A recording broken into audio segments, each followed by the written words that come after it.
Molly Pesci, and this is Barnes & Noble Tagged. There is nothing like a thriller to put a chill into a hot summer night. And today, we'll tag the top new thrillers of the summer and meet, right in our studio, one of the supreme spy writers of all time. Since his 1997 New York Times best-selling debut novel, The Unlikely Spy, Daniel Silva has established himself as one of the world's finest writers of international intrigue and espionage. His second and third novels were also instant national bestsellers. But it was Silva's fourth novel, The Kill Artist, that would alter the course of his career. That novel introduced Gabriel Allon, the art restorer and sometime Israeli intelligence officer whose doubts in humanity raise him head and shoulders above most characters in espionage fiction. Silva has grown to be as popular with readers, if not more so, as today's top superstars of the genre. We are thrilled to welcome Daniel Silva to the Barnes & Noble studio. Daniel Silva, you've been tagged. Thank you so much for being with us. My pleasure. So tell me about Moscow Rules. The Moscow Rules themselves are a set of operating principles that every spy and intelligence officer knows. And during the Cold War, Moscow was the most dangerous city to operate. Some of them are very simple, like assume that every telephone is bugged, assume that every person you meet is under enemy control. And one of the rules is don't look back. You are never completely alone. And I thought it was the perfect epigram. I used it as the epigram for the novel, but it also captured what I was trying to do with this book. Let's talk about Gabriel Allon, because he has captivated so many readers for so long. What do you think it is about him? What I think is really special about him is that he has two very distinct sides. One is that, very frankly, he was an assassin for the state of Israel, but he's also one of the world's finest art restorers. And the novels have this very different sides to them. How did you come up with him? Because he is a... Pure luck. Pure luck. Pure luck. Was he based on anybody you knew? Not really. I mean, I was making the character sketches for Gabriel, and I quite coincidentally had dinner with a friend of mine who truly is one of the world's finest art restorers. He's a man named David Bull.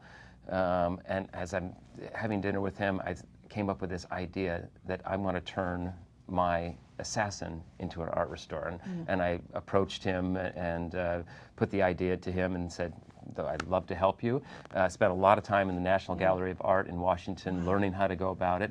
And the more that I studied art restoration, the more that I learned that they shared a lot of things in common with assassination. What got you into writing these kind of novels? And I mean, were you the kind of kid that people would look at and go, oh, someday either an assassin himself or we'll write about them? No, not an assassin, because I looked probably exactly like this.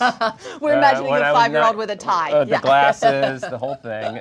So clearly destined to be a writer or a computer programmer. The total nerdy kid who fell in love with spy stories and adventure stories.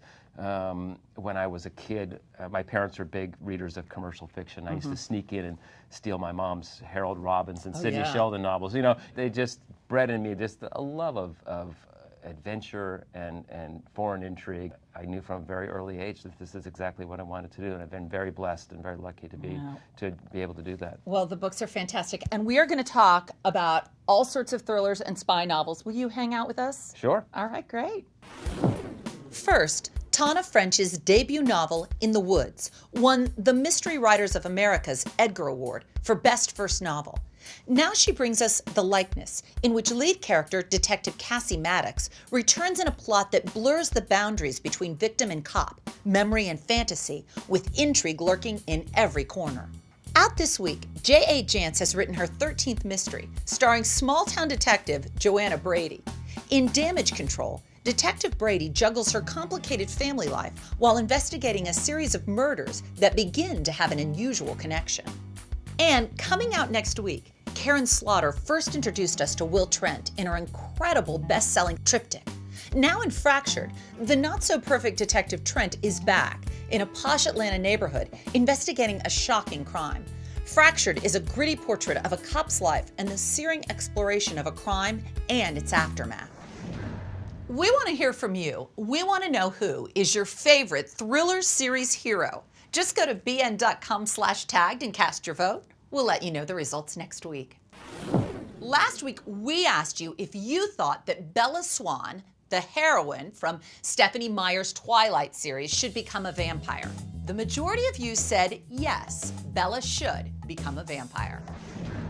Daniel, thank you so much for hanging out with us. So tell us, Gabriel must be doing something. What's he up to now? Well, there are some aspects of Moscow Rules that are unresolved when the novel ends. And so if you like this book, you're going to love the next one because it's going to have some continuing plot lines and characters from this novel that will populate the next one. All right, so everybody that has questions are in luck because you're going to be participating in one of our Barnes & Noble book clubs, right? I'm very excited about it. I think it's going to be the second week of my publication.